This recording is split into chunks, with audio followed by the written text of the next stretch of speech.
ምን ሆናችሁ ነው?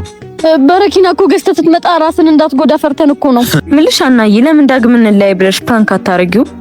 ኧረ በስመ አብ፣ አንቺ ምን አይነት ሐሳብ ነው የምታስቢው? እኔ በጭራሽ እንደዚህ አይነት ነገር አላረግም። ጻልሽ አይደለ? ከዛ በኋላ እኮ ወዲያው እንነግረዋለን። እናትሽ እሺ በቃ ቶሎ የምንነግረው ከሆነ ያውና በቃ አደራ እንዳያስታውቅብሽ። እሺ እንዴት ነሽ? ዳግም መለየት አለብን። መለያየት?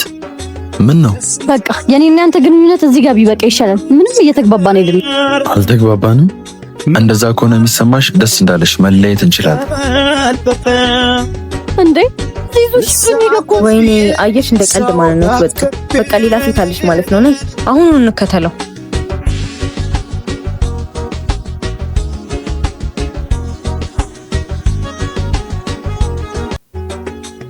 ምን ላደርግ ነው ሱቅ የገባው? እንዴ በረኪና ገዛ። እንደ ቀልድ ባመጣ ነው ሐሳብ ልጁ ልንገለው ነው። ነይ በቃ ልጁ ሳይቀድመን እንቅደሙ። ነይ ዳግም ቆይ ስማና። እንዴ ምን ሆናችሁ ነው? በረኪና እኮ ገዝተህ ስትመጣ ራስን እንዳትጎዳ ፈርተን እኮ ነው። በአንቺ ምክንያት ራሴ ማጠፋ መስሎሽ ነበር? እኔ እኮ ቀልዴን ነበር። አንቺ ያልተረዳሽው ነገር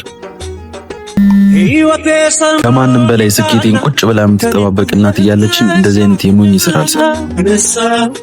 ሄሎ ማይ፣ የኔ ልጅ በረኪናውን ገዝተህ መጣ? እየመጣሁ ነው። ገዝቻለሁ፣ መጣሁ። በህይወቴ ዘመን በደስታ ባዘኔ ሁሉን ያየሁብሽ ብሌኔ ነሽ ያይኔ